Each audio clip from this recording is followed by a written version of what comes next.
રસ્તા પર અડચણરૂપ વાહન પાર્કિંગને લઈને થયેલી અરજીમાં ગુનો દાખલ નહીં કરવા બદલ ₹5000ની લાંચ લેતા અડાજણ પોલીસ સ્ટેશનના મહિલા પીએસઆઈને એસીબીએ રંગે હાથ ઝડપી પાડી હતી।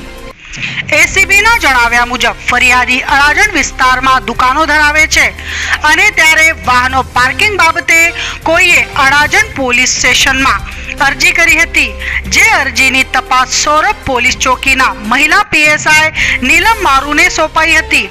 નીલમ મારુ દ્વારા આઈપીસીની કલમ 283 મુજબનો ગુનો દાખલ નહીં કરવા માટે ₹5000ની લાંચની માંગણી કરી હતી। ફરિયાદી લાંચ આપવા માંગતા નહીં હોય તેમને એસીબીમાં ફરિયાદ કરી હતી। એસીબી દ્વારા છટકું ગોઠવવામાં આવતા મહિલા પીએસઆઈ નીલમ મારુ ₹5000ની લાંચ લેતા રંગે હાથ ઝડપાઈ ગયા હતા। એસીબી દ્વારા મહિલા પીએસઆઈની અટકાયત કરી વધુ તપાસ હાથ ધરવામાં આવી છે। અપડેટ ન્યૂઝ માટે જોતા રહો અભય ટાઈમ્સ, સબસ્ક્રાઇબ કરો અને બેલ આઇકોન જરૂરથી વગાડો।